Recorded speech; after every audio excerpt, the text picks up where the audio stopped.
Jens Ušakovs.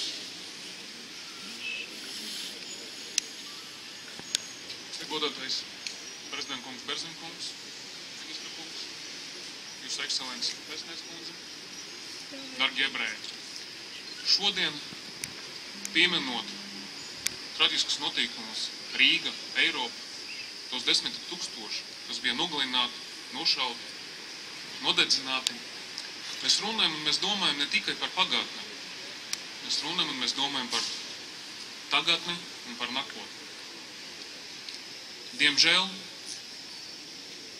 daudzas lietas, kas noveda toreiz pie traģiskākiem notikumiem pasaules, cilvēces vēsture, diemžēl ir aktuāls arī šodien. Joprojām pastāv gan spēki, gan cilvēki, kas uzskata, ka, piemēram, Izraēlas valsts nedrīkst pastāvēt tikai un vienīgi, tāpēc, ka tas ir ebreju valsts. Un tie cilvēki, kas, piemēram, šodien var atļauties izteikt radikālus, antisemitiskus uzskats. Cilvēki, kas ir gatavi publiski apšaubīt holokausta dramatiskam pakāpēm. Tie ir tie paši cilvēki, kas rītdien būs gatavi publiski teikt un aicināt uz vardarbību pret arī jebkuriem citiem cilvēkiem, citu tautu pārstāvjiem. Attieksme pret holokaustu, pret noziegumiem, pret ebreju tautu, tas ir visu tautu jautājums. Tas ir visas cilvēces, visas mūsu civilizācijas nākotnes jautājums. Un tieši tādēļ ir tik svarīgi gan šodien, gan arī visas nākamajos gados pieminēt tos, kas bija nodedzināti šeit, Rīga, kas tika nogalināti Latvijā, Eiropa, citas vietas.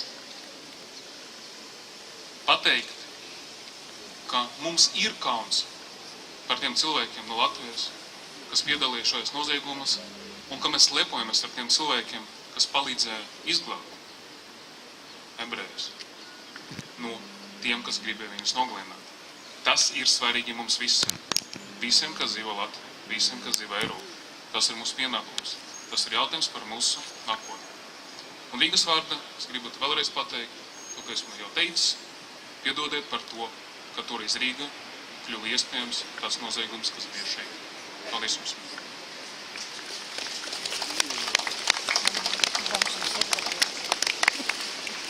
Viņas ekscelence, Izraēlas